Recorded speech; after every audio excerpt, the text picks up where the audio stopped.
This interview is the 22nd in a series focusing on vendors who are selling their wares at the Western New York Welcome Center's Taste New York Market. In this vendor spotlight, Margaret Barrow, Chief Executive Officer and founder of It's Nola, a Brooklyn, New York-based granola bites snack company, discusses the history of It's Nola, along with some business and marketing experiences, tips, and strategies. Spotlight on It's Nola. So let's start from the beginning. It's Nola was it kind of was conceptualized when I was going through menopause, and because I was eating like a crazy monster and really wanted to have some control over the 15 pounds that I was, that I had gained.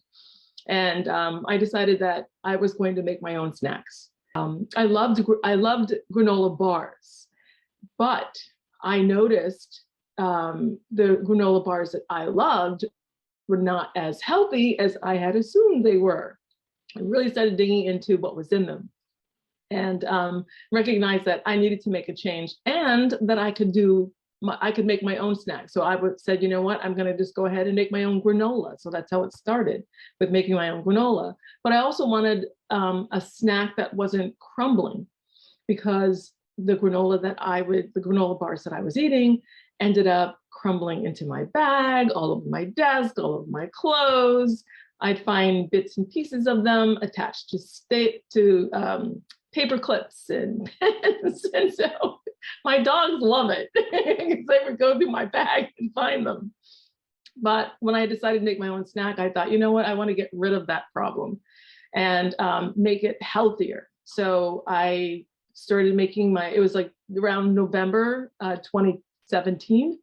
And I started making my own snack and realized that I was going to just not do the bar thing. I wanted to do something that was more compact, easy to eat, something, and then find a packaging that you could reseal. Because that was another pet peeve of mine eating granola bars, is that you can't reseal them. If you don't want to eat all of it, it's just, it dries up, it's a mess. And I gave them to my family, and my family loved them. So the first one that I made was this luscious cranberry coconut. Like I said, it was around Thanksgiving. My family loves cranberry. So I was inspired to use the cranberry along with some coconut. And so I made it and they loved it. And I said, well, you know what? I can bring it to work. So I started bringing it to work. One of my faculty friends saw me with these they were big. When I first made them. The early days were really big granola bars. Exactly, they were huge. And so my friend saw them and she's like, what are those? And I told her, what I had made, and she asked for one. And so she ended up eating them. And then this is a person that I did not see very often, but as soon as she had those granola balls, because that's what we called them back then, she would show up to my office early in the morning at 7:30. So every morning I was in the college, she would show up and we would sit there and eat the granola balls and have our coffee. And I started then making them a little smaller and bringing them to the classroom, because my students were coming into class, and many times they'd come in and they were hungry and lethargic. And so I said, look, I'll just bring them in, and would you try them? And at first they said no, because they said that, they didn't think that anything vegan tasted good. And they had said that they thought it would taste like sawdust or something like that. And I just said, listen, in the 1970s, perhaps, but this is just try it and see if you like it. And I brought them in and they really enjoyed them. I brought in 10 different flavors at that time, because I was having a lot of joy being in the kitchen and just coming up with new flavors. I mean, that to me is such a great joy right now, is being able to come up with the different flavors.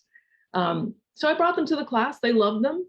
And eventually a group of my students and mentees asked me if I would start a business. And I said, no, I was not interested. Oh, you're not interested in starting a business. You are an educator. You're Yes. teaching somewhere. Where is that? Or what's that? I teach at the Borough of Manhattan Community College. I teach composition and literature. And so these are the students that I have been teaching, and they decided that I should start a business. And I just said to them, my life is full. Where am I going to start a business? I have no interest in that. And, I thought they were gone, like they wouldn't come back. But instead, they started asking for more of this granola bites, and eventually came back to me with some files and asked me to read what was in the files. And when I did, I realized that they had actually created surveys. They'd gone out to other colleges in New York. They had taken the granola bites that I had given them and asked all these other students a series of questions. And so they asked me to just read through them. And so I did, and I was in tears because I was shocked, that they cared that much. And not just that, but what I think is profoundly important for me is that I love mentoring. And so to have my students turn around and really see something in me that I didn't see, to me, that touched me. It really touched me a lot, and they said, Professor, remember how you always said too, that oftentimes in life, a door opens, an opportunity is there, and you can't just ignore it. You have to walk through it. And I said, why are you using my words against me? Or in this case, be pushed through it. Right. Or pulled through it. I'm not sure which. But Right. Right. And so I started to think about it, and I spoke with one of the business professors, because I kept thinking of this idea. If I was really going to do this, my life was full, but if I really was going to do this, then I would want this to be a part of the legacy I leave behind, but it had to be connected to mentoring programs at the community college. And so I asked him if there's any way I could marry these two ideas of providing healthy snacks and supporting mentoring programs at the community college. He's like, yeah, I'll make it part of your mission. I was like, is that easy? And he said, yes. And so I went to my students and I said, I guess I'm starting a business. And here you are now with a business that has you as the chief executive officer and the founder and the chief cook and bottle washer. Or have you brought on some folks to help you with this process a bit? Well, initially I brought on two of my mentees to work with me. These are two young women who were interested in starting a business of their own one day. And so I mentored them for a couple of years, and one of them started her own business last year. And another one has created the blueprint and business plan for her community center that she wants to create. So they're basically doing things on their own right now, which means that I was told quite emphatically by a friend of mine, you are a solopreneur now. I said, okay. So I basically make the product. I go to the commercial kitchen and I make the product. I'm the salesperson, the marketing person. I've become really good, I think. I've become really good at Instagram and creating all of the marketing for that. My husband helps tremendously. He will help with packaging and things like that. I have a daughter, my youngest daughter pitches in as well. And then just recently, a friend of mine reached out, and so she's helping us with PR. And I did notice on your webpage that you may be looking for some interns. Oh, yes. So I'm looking for an intern who wants to go into marketing, and this can be a place where they can have fun and play and kind of figure out who they are, what they want to do, and develop the skills more. And also with sales, I'm looking for someone who's interested in going into sales, so. Mm-hmm. And in addition to helping out with your business, that fits very nicely with your mentoring. Right. Yes, it's Nola. Snacks are in Taste New York locations. And the first one that we went into was the Welcome Center. And I remember we walked into the interview and I was just, it's so exciting. It's so exciting when you first walk in, and you're meeting someone who's for the first time is tasting your product. And I had no idea this was going to be a taste test. So So it was exciting to, you sit there and you watch people's faces as they eat your product. And it's something you do at events all the time. You're kind of waiting to see what's going to happen. And to really see that delight on their faces, it's the chewing and it's this, that's when I was like, okay, I think we're in. Good. Mm-hmm. And then being there at Taste New York and at the Long Island Welcome Center, they invited us over to sample. So we actually got to meet customers that they service there, customers that we don't get in New York, we're in Brooklyn or New York City. So it was really interesting, to have that experience. And at the same time, we were very small then. Our production was very low. I think that we were making product maybe once a week or something like that. We were in the industry city. That was our location at Hannah's Kitchens. And that was an interesting experience too, because we were learning about scaling while we were there. So we weren't ready, but we were also learning, what it would take. So we were learning about going out and doing the kind of sales that we needed to, and going out to events. And as we did that, we began to meet more and more people, and that required us to kind of scale up. And one of the areas of scaling that we were, I think I spoke with Cornell University, the food center, venture center, and they were extremely helpful, because I was like, okay, how do I scale? How do I scale the recipe? And because this whole experience is new. My background is in teaching. So the whole idea of operating a business, and especially a food business, there's so many components to it. So having that connection with Taste New York and Cornell University, I think that it has really allowed us to build a strong foundation of knowledge. So the scaling is continuing, because we are now in quite a few stores. Basically, what we're doing is slow scaling. So in New York City, we're in a store called the Goods Mart. That was during the pandemic. We were the owner reached out to us, and so she then opened up another store in Rockefeller Center, and so its Nola is also sold there. So our physical retail in the stores has been very slow, and that is due to the pandemic. And so the focus has really been now on e-commerce, really pushing our product on different websites, as well as our own website. Yes, it's nola.com. And I noticed from my early involvement with the Taste New York program that you actually have had a little bit of a rebranding happening along the way as well. Yes, we did. Yes, we did. So we started off as Brooklyn granola, and the packaging was beautiful, very vibrant colors.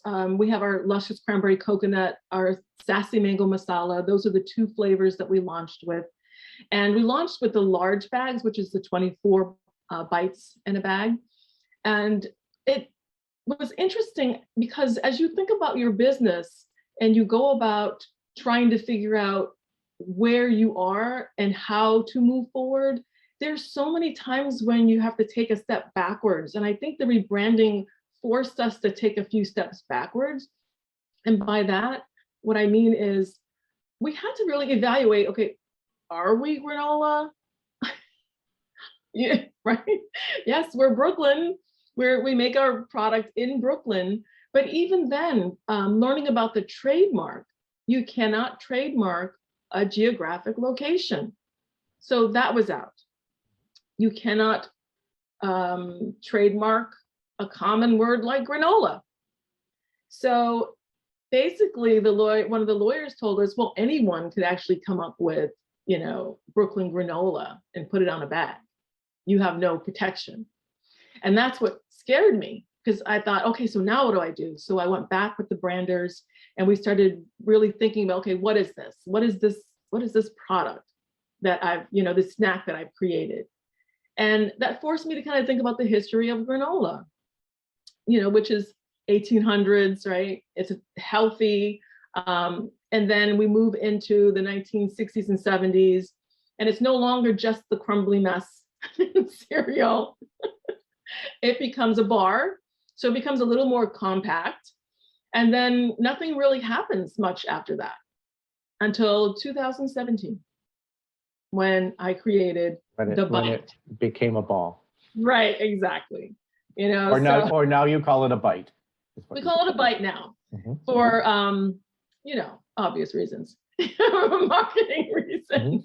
You know, so and then we decided to make it more fun in terms of, instead of just writing, so on the original bags you would see sassy mango masala, and we had a window where you could see the balls. And then eventually I thought, you know what, why don't we make the bag smaller? Instead of Brooklyn granola, we've really changed how people are eating granola. So let's remove the GRA. It's not your grandma's granola. We removed the GRA and became It's Nola. So, and on our bags, what's different is you can see the fruit. So in the original bags, you could not see any fruit like this. So now, and also, you know, we're also certified kosher, and we're also certified vegan. That's another part of learning about some of the certifications, and that you can, if you want to. It's not a requirement of any food to be certified kosher or vegan or organic. In our case, we tried to do the certification for organic, but vegan marshmallow is not on the organic list. Can't quite get there. Not At least not yet. not yet. But what are your main ingredients for your particular version of a granola snack? Our main ingredients are the rolled oats. They're gluten-free, organic rolled oats, and our vegan marshmallow. And then after that, we have our fruit, our dried fruit, which is depending on which one, but all of our flavors have the same basic ingredient foundation. So we're looking at rolled oats, vegan marshmallow. We're looking at all of the seeds that we use, which is pumpkin seed, sunflower seed, chia seed, and flaxseed. I did try hemp seed, and that was not at a time when you could really use hemp seed, so I had to take it out. I was like, wait, no, I don't think so. Can't do that yet. No. Or you couldn't anyway. Right, you couldn't then. You couldn't then, you know. So you learn about these things as you go along. You can't put everything you want in your food. You have to be mindful, you know, of the laws and regulations around food is important. So other than that, in terms of the ingredients, we have dates. I was not a fan of dates at all, but I understand the importance in terms of It's Nola having dates in it, because in terms of the sugar, we want to make sure it's coming from the fruit. The sugar that we have in our product also comes from we're looking at cane sugar. So there's a small amount of cane sugar that is in the vegan marshmallow. And as you said, with respect to your packaging, you're now emphasizing the fruit component. We are emphasizing the fruit component, because when you first bite into it and you get that piece of fruit, it's such an amazing experience for the palate. The cranberry, because the cranberry, and then we also have a coconut. So cranberry, coconut, those two flavors are highlighted in the luscious cranberry coconut flavor. And then the mango masala, what's highlighted in that is that mango, but you also got that savory masala and ginger taste. And then as you keep chewing it, you're just getting bits and bits. Suddenly you have some flaxseed, and then you have some sunflower seed, and then you might have some cashew nut. So it is an experience to eat it. It's compact, and you pop them in your mouth. You can reseal them. You can eat them anywhere. And whenever you want to, you don't have to worry about the crumbs spilling all over yourself. I'm very excited about where we get our ingredients from. Now, initially, when I did my research, when I started the company, I was looking for, the most important was organic. So I was looking for a farm, a company, wholesale distributor who was focused on providing organic ingredients. And so I was able to work with, and I've been working with Tierra Farms here in New York, and they've been extremely helpful. When you're a small company and you're purchasing small numbers, you know, it's like you're not purchasing 200,000 pounds of oats. And so someone like me, when I first started, I was like, oh, 100 pounds of oats, that's a lot. And it was a lot at the beginning. I was like, how am I going to use all these oats? And then, you know, with the seeds and everything. So I was really able to have conversations with the salesperson I was working with there, just about the numbers and how does this work? Because as you scale up, the more you buy, then it's less expensive. So being organic is quite expensive when you're small. We have Ace Natural. I also work with them, and so I get my products from them as well. And then recently I've been focusing my attention on our chocolate and getting it from Brooklyn, from Rocca. I don't know if you've ever heard of Rocca. In Red Hook. They're in Red Hook. They changed their whole business model, and I think they produce the chocolate only now. They don't sell retail, so it's all wholesale. And it's really exciting to work with the companies and to procure our ingredients here in New York. I'm excited. You know, it's about supporting each other. The Taste New York vendors, you know, the other brands. I'm excited to be a part of this. You know, this group of people who want to highlight the best of New York. You know, the food that's coming and being produced out of New York. I think that it's very exciting being a part of this, and especially being a Black-owned company, with 41% of the Black-owned companies that disappeared during the pandemic. I am so happy. I am so proud to be here, you know, and I appreciate Taste New York maintaining our place, you know, as part of the products that are offered at Taste New York across New York. So I think we're in four locations right now. So it's a blessing. So during the pandemic, one of the most important pivots that we had to make was to really focus on, although again, it's e-commerce, but something else happened. The wholesale industry that came from snack boxes, the creation of snack boxes, because remember, a lot of these companies, everyone was at home. And so companies were very interested in trying to create a connection between the employees and also letting the employees know that they cared about them. So they would send out snack boxes or care boxes, and a lot of the companies would reach out to us. And so we have been literally saved by these companies. And so we have companies like McKinsey and Company. So they reached out to us, and they're in Chicago. They reached out to us, and they buy monthly now. Team Rotary is another new company that started, and what they do is they also provide these events, but they're online. And so they purchased from us recently, and Jack Nadal International, and they've also reached out to us and worked with us. Hyatt Regency Hotel in Green Bay, of all places, right? And they buy regularly.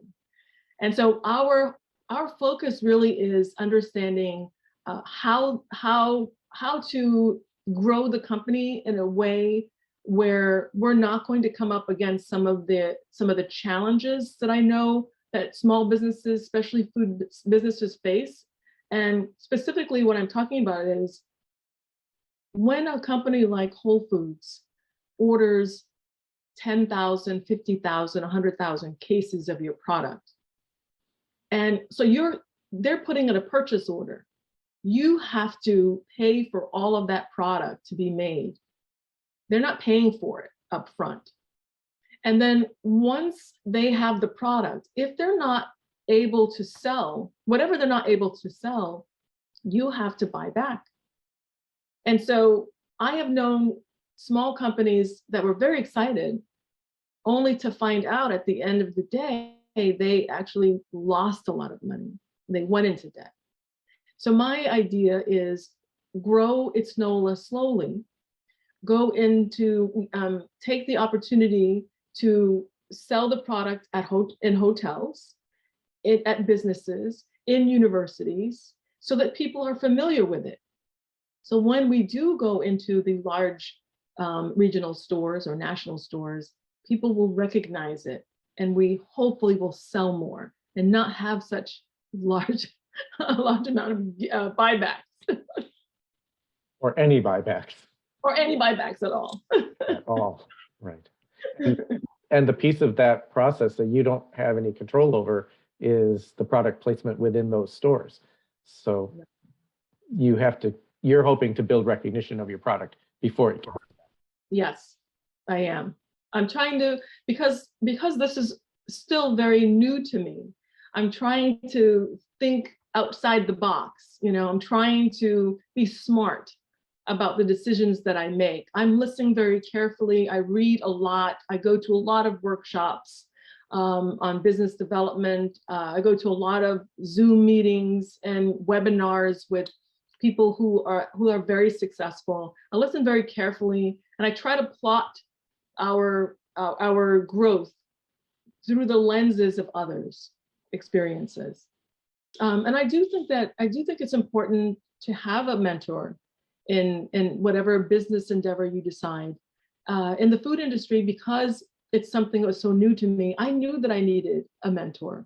And so what I did was I did something, I'm not sure how many people do this, but I decided to go onto LinkedIn and look for someone. I was looking for a Black business owner because there are certain cultural and racial issues that I was coming across that I needed some guidance with. And so I reached out to someone who I had researched, and I contacted him, asked him for 15 minutes of his time.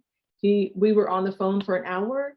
And then at the end of the hour, I asked him, I have nothing to lose, right? So I asked him, would you mentor me? And could we meet once a week or once a month? And he said, absolutely. And he's still my mentor today. He has been so helpful in helping me understand the living business plan. It's a living, right? It's always changing. And also getting me to focus and not run after the shiny lights. And for example, when I first started, I was so excited that the Children's Museum here in New York reached out to us, and they asked for a donation of 350 bags. Well, I didn't think about that, right? I was so excited, right? And I was thinking about, how this is great marketing. Yeah, it's a great honor to be asked. It was. And then I said yes before I spoke to my mentor, but after I spoke to him, he's like, what did you do? He says, okay, so this is a good learning experience. He said, you have to remember that there are companies that are going to ask small businesses, and it's not that they have bad intentions. They don't. They wanted to spotlight a New York, a Brooklyn business. And so they chose us. And I was very, humbled by that. But it was a lot of work to produce 350 bags, when we were just starting. But we did, and it was a good experience. And I've learned that running after these shiny balls and running down rabbit holes is all a waste of time. It's like we do offer donations to nonprofit organizations. So we no longer support a lot of the for-profit folks that often reach out to us. And along the way, you haven't given up your teaching job. No, I have not given up my teaching job. I love teaching. I really do. I love teaching, and I love growing into this the CEO that I am becoming. I love that part of me. It's so different. There are certain things that are similar just in terms of the skills. I've been in administration for 9 years at BMCC. So there are certain skills that regardless, they are transferable skills as a leader. But there's so much more to learn, and I think I am so humbled by this experience that I am doing something that I never thought I would do, but I'm continuing to do it because I've fallen in love with it. What are your future plans? That is a good question. Well, I did start thinking about, as It's Nola continues to grow, what will happen? Well, I'm 50, I'll be 57 this year. At 62, as long as everything is going well, at 62, I will most likely retire from my teaching and focus my attention on It's Nola.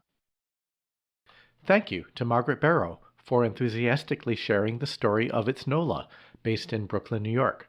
For more details, I encourage you to visit the webpage www.itsnola.com or It's Nola's social media sites on Facebook, Twitter, and Instagram.